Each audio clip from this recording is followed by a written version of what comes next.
James is having a stir fry today. With that, I'm going to talk about Slings and Arrows a little bit after I read my poem that I wrote. So, see how that goes. And I wouldn't have got that sauce, but it was 44 cents. So, why not? So let's see how James likes it. So here's my poem. It's James had assigned me Nibelungen strophe. Strophe. Well, you'd say it's strophe in German, but strophe is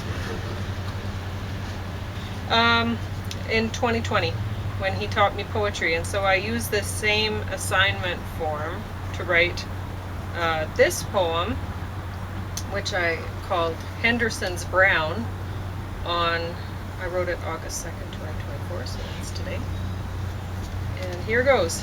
Tonight I started walking around at Henderson with aims to switch my fitness regime to after dark. The shoreline's stench was shocking, so walking wasn't fun. The truth was tough to witness. It's such a funky park. The lakeshore smelled so kitty, I will say. As though that whole dang lake was brown and overflowing, a backed up toilet bowl. I wonder if the city will clean that lake to make it sweet. Come on, get going and scrub this city's hole. That's what I wrote. I hope you enjoyed it. So, I had mentioned Slings and Arrows a little bit. I'd mentioned that I didn't care for it, and I don't know how many people would. Maybe people who work in the theater like watching stuff about the theater? I don't even think they would, honestly. Well, I'm going to tell you, there was a guy I used to work with in parks. The first year I worked in parks, first month I worked in parks. He'd been shoved over to parks. In summertime, he'd been the Zamboni operator in the winter. Mm-hmm. He's dead now. He died that year. But I said, one of the first things I said was, so you watch hockey? He said, nah, too much like work. So that's what you see when you're a Zamboni operator. Too much like work. So it might be that way for theater people. The difference is a Zamboni operator isn't trained in hockey. This guy was about as unathletic as you could get. But you get trained in kind of like theater craft. I'm kind of forgetting the word right now. Stagecraft, I think it's called. When you're going through taking drama or whatever they call it now. Performance arts, I think it's called at the University of Lethbridge now. It used to be called drama. Mm-hmm. So that's an important part, and it would help you, like if you're writing a play or if you're acting, maybe you come to appreciate people who are doing the behind the scenes. I find it hard to think of actors generally being appreciative of anyone, much less kind of like people who are doing the grunt work. Yeah. So they do focus a little bit on people who do that kind of stuff, like setting up the stage and so on and so forth, pulling up the curtain. I remember one time I was in a play, university-wide play, put on by a faculty member, in other words, directed by a faculty member. And it was the first play in the big theater at the University of Lethbridge, 1982. And it was a rush job. And they didn't have the curtain ready until the first performance. They weren't able to have it at the dress rehearsals. Like, so there was a very nice woman who was handling the curtain. And so they've got critics down from Calgary and all this sort of stuff, like everyone was all impressed and so on. So what happens is the play is just starting and the curtain starts coming down from the top. Oh no. And he was a weaselly little guy. I won't get into it now. The director comes racing down I guess he's at the back there, racing down one of the aisles. Stop! Start all over again. What an can't idiot. believe that. No, You he was can't a do useless that. idiot. The show must go on. Well, they'd have to pull the curtain all the way up, like from the bottom, and then pull it up like this. But yeah, like stop, start all over again. What a hoser. He was a real hoser. I can't remember if he was yelling at the woman afterwards. Like, what's she supposed to do? How's she supposed to know? But after a while of watching this, so I've watched 2 seasons now.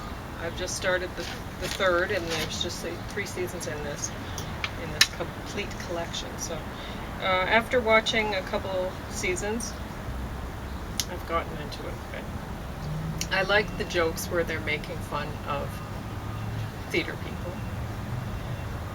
And like there's one part where this might have been my favorite joke, was one of the people was driving around in their car and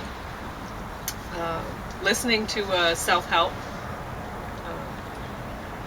book on tape sort of thing, and they were just mouthing along. They'd listened to it so much that they knew all the words, and so they were lip syncing along to the man who was reading the audiobook. It was a woman who was riding in the car, and it was, I am God, this and this and this, right? So it's just like over the top. It's really funny. But, well, I thought it was. I don't know if it's over the top. Power! Remember that thing? Yeah. Those things are oh my gosh. self-help things. That's one of the best audiobooks we have. Mm-hmm. That's so good. Anyway, so there's a lot of, you get to see Rachel McAdams when she's young, which she was lovely then. This dates to way back when. Yeah, I guess so. Because I was wondering why this guy was looking so young. I know. I was wondering well-preserved. about it too. But honestly, he looks genuinely overweight and older in Superstore. So, I mean, not as much as Dave Foley. Dave Foley really let himself go. It's too bad. Yeah. Because he was so lovely. But anyway, so apparently Sarah Pauli's in this, but I haven't seen her in this. Maybe she's in the 3rd season, or maybe I am doing other things while I'm watching this a lot of the time. I was trying to sleep. That didn't work out really. I did rest. So it's nice, sometimes if you just relax and try to sleep, it helps a bit. So as long as you don't get stressed out about the fact that you're not actually sleeping. But anyway, so yeah, there's quite a few recognizable Canadian actors in this show, and I mean, it's not like I dislike a lot of them, but I mean, some of them were not good. They shouldn't have gotten jobs in this. But anyway, what was I going to say? There's they have a reverse ad. They're trying to attract young people, and so they're making fun of, the ad campaign is making fun of themselves, right? All their bad, worst reviews are printed on billboards and stuff like that. And I guess it does end up working. It attracts a young crowd, and the theater company is saved and whatever. But I mean, still, you watch the show and you're thinking, they're trying to modernize Shakespeare, so they have them in like military outfits or whatever for Macbeth, and like World War II looking maybe, or even more recent, but yet they're still using the same dialogue, the same lines. It doesn't work. You can't do that. It looks really stupid. That way. So it's kind of alienating to use the term that might have bracket. Can't remember what tune it is. So yeah, I mean, a lot of people might think, oh, well, let's modernize it by doing. Well, no, it doesn't work. You'd have to actually modernize it, not just make it look like it's modern, but make it read like it is too. It'd be interesting to try and translate. There would still be things that would be out of date, but that'd be a bit of a challenge. Translate Shakespeare.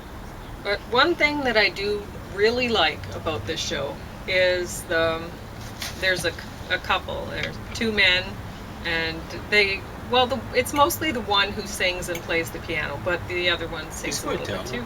And he's quite talented. And I like their chemistry together. I like the songs that they're singing, and so the show is opened and closed with these guys singing, right? And each season there's a different song to start out the show. Song. Yeah. So when they were doing Macbeth, it was a song about Macbeth. Okay. Well, it was a song about actors not wanting to play Macbeth or whatever, really. But that was cute. And then now in the third season, they're on to a different song, and something about the rain or something, and going naked in the rain or something. I'm not sure, but it's kind of funny, and I'm enjoying that. I do like a lot of the time with stage actors, they take themselves too seriously. I think that you see the big what do you call that? After a performance, they get together and they drink wine and they eat little munchy things, whatever. What do you call that? You might know. Yeah, that's a good question. It's like a reception and a wedding, but yeah. What is it called? Can't remember. Well, anyway, when they get all dolled up and they're rubbing shoulders and stuff with wealthy people and eating fancy food and drinking wine and stuff like that, and I always get the impression about actors that they really don't know how to act like people, and so all the time, since they don't really feel like people maybe or something, they're trying to, it's all a big game, trying to pretend that they're people, and when I see these reception things, it's like, that's what they really want to be. They want to be like royalty, right? And fancy, like being served. So they're being served the wine, they're being served the fancy food and stuff like that, and people are doting on them and thinking, oh, they're so lovely, whatever. And it's, I think that's just ultimately that's the basis of the aggressive propagandist personality. It's they want to have people serve them, and it's I guess that's what I dislike the most about them. So when I see them when they're taking themselves seriously, that's really off-putting. When they joke about themselves, I like it. So it kind of relaxes me into Putting up with it. yeah. If they can laugh about themselves, then that's not so bad. They're maybe not so frightening as aggressive people. So, because anyway, what else was I going to say about the show?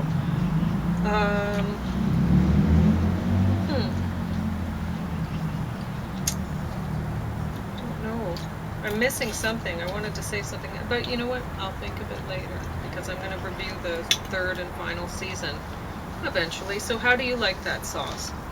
That's pretty good. Okay. It's a little hot for me right now. Oh, No, yeah. it's not hot to the taste. It's hot because It's it's warm. got stir-fried.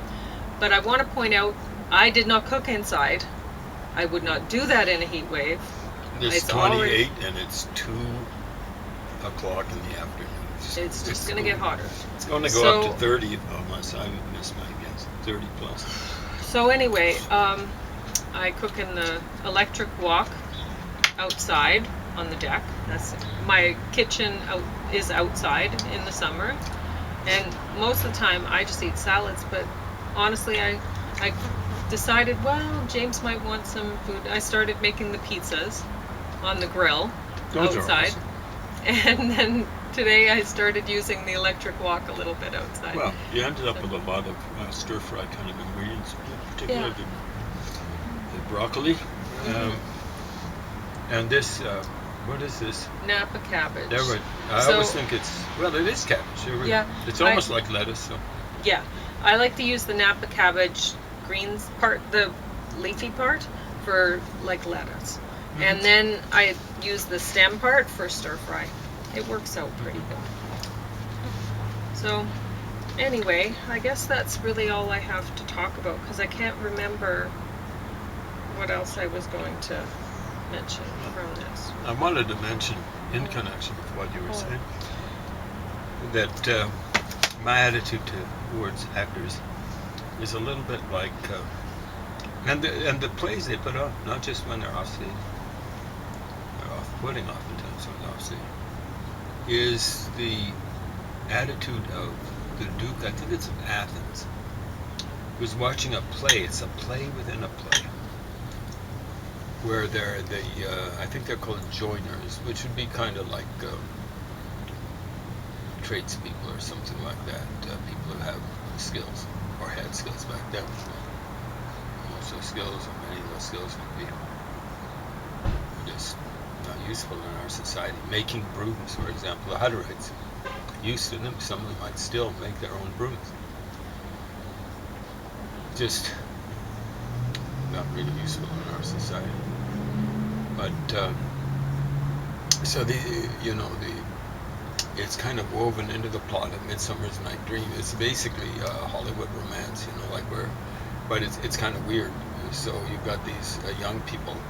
They keep on getting spells cast on them, so they'll fall in love with people that they hate, and all this sort of stuff. And then they'll fall out of love, and it's a little bit like university, like not quite like high school, but university. People are falling in and out of love. Seems like every other week. And at any rate, the play has these joiners. Or I think they're called joiners, but cavities, whatever. No, one of them's a joiner, Snug the joiner. So they're just people of trade. So they're not actors, and they're putting on so it shows them rehearsing and all this sort of stuff. There's one guy who's wants to be the boss, so he's telling them what to do, and it's hilarious. Then they finally putting the show on, and I think it's the Duke, and I think it's of Athens. It's been a while since I've read it. I've gone through it several times actually, and apparently not enough to remember that kind of detail. But people are laughing at them, and it's not meant to be a comedy. It's meant to be a tragedy. And he's telling them, calm down, come back. These people have put their heart into it, and don't be cruel. Like Elvis Presley about 1950s, don't be cruel. And that's kind of like my attitude towards. I should be more like the Duke. Like I guess that's it. I'm actually cruel. We're in plays, and so you feel differently about it. I find it hard to take any sort of art really, really seriously. Maybe that's why I prefer, when it comes to drama, comedy, because it's funny anyway. People up on the stage. It's like what kids do. Hey, like I'm dressed in my dad's work boots, and I'm a construction worker. Clump, clump, clump, that sort of stuff. Well, yeah, it's the Mark McKinney's character in this. He often ends up quoting other people that have told him something or whatever. And like one time, the first time he was quoting Nixon. Somebody had said something. Richard Nixon. Yeah, it was two things actually Nixon had said. I can't remember what they were. And the one guy he's telling that to says, if you want me to believe you, don't quote Nixon. You know, like what do you think, kind of thing. But it was funny. Did he say it's deleted? No, I don't. That's what happened on the Nixon tape. If I ever quoting Nixon, I just throw that in. You know, blah blah blah blah. Expletive deleted. Blah blah blah. You know? And then at one point he's quoting Picasso, and Picasso had said apparently in this, I don't care, don't think much of Picasso. So he was quoting Picasso, and Picasso had said.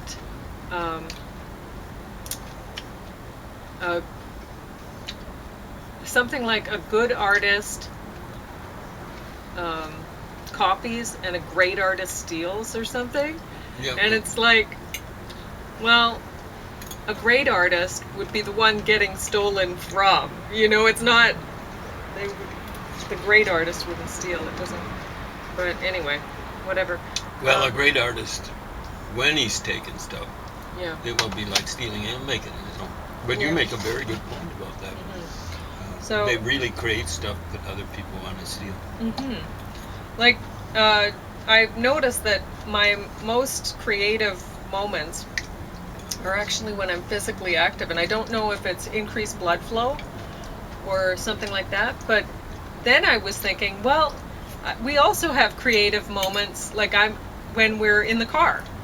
We're just talking together, and we have the funniest. Yeah, we always on trips. That's a lot of the time. That's my favorite time, is us just talking in the car back and forth. You know, we'll make up different games or something. Like we'll see the names on motorhomes and stuff, and it's a whole comedy fest. Us back and forth in the car, and it's great. It just gets me even more excited about wherever we're going. I don't know how it works, but that's what we do, and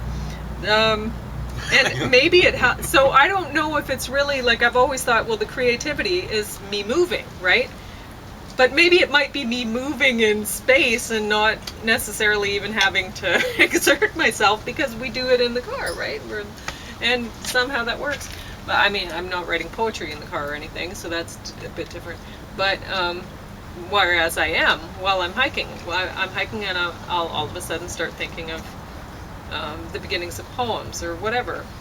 But yeah, today we were in the car, and it helps that I haven't had enough sleep, perhaps, because then it's even sillier, right?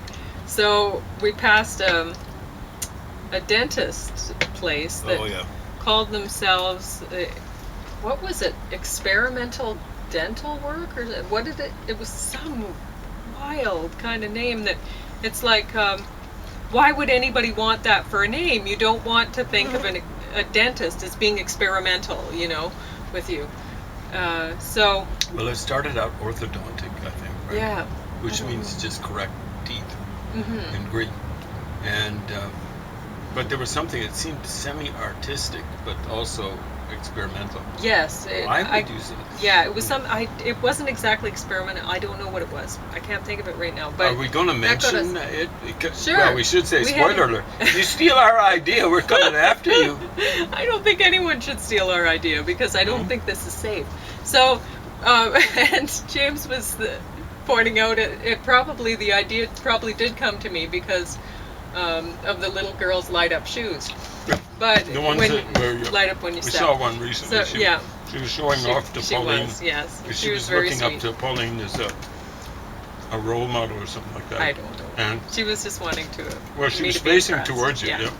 So and she was stomping her feet and getting the lights on her runners. So when I was impressed, she was very thrilled. But anyway, so because those shoes are cute. So we're passing this experimental dental place, whatever, and I don't know, maybe it was something like creative dentistry or something. Yeah, it was something like that. So but there was don't really want lab. To get creative. Was it creative? Yeah, it was some kind of lab. So a combination of artsy whatever and it was, science. it was not good. And so I was thinking you're not touching my choppers. Yeah, so then we were saying, well, what in the world would they be doing creatively to people's teeth, you know? And then So what was your first James idea? was thinking of, putting gold in teeth Well, and how they I was put thinking about that diamonds stupid and whatever. stuff the hip hop artists were doing. Yeah, but a while back. Hopefully they've given it up. It's gruesome. yeah, but then I thought, well, you could have teeth that light up, so so you can Especially have when a you smile chomp that down, really lights up. You can have right? one of those aggressive smiles Yes, like Farrah and so Fawcett while made you're you. eating, your cheeks could go pink, pink, pink, flash, flash, flash, because there'd be so much light inside while you're chewing. And wouldn't that be fun, right? So you could even have it. See, Pauline was more creative because she thought with your mouth closed. I was thinking chomping, like with your teeth, kind of shown. That, both ideas would be. No, just I was wonderful. thinking you close your mouth and smile, and you have just this light up smile. It's just like, because I know I have a hard time keeping my teeth white. They're not even near white. And I don't do anything, like I'm not drinking coffee or tea or smoking or anything, and somehow, how is this, right? And it might be, I guess I could see some things like maybe carrot juice working their magic on teeth in a way that most would find undesirable. But at the same time, it's like, why is this? So I've been using baking soda, and that's working pretty well. So I don't think I'll ever use toothpaste again. Baking soda's working really well, I think. What do you think? Are my teeth looking okay? Right. There you go. So I don't know. I don't think I need the light up smile, but it's funny, you see so many people with these bright white smiles, and it's like, how are they doing that? They must, I guess they go to creative dentistry labs or whatever, and do something. But anyway,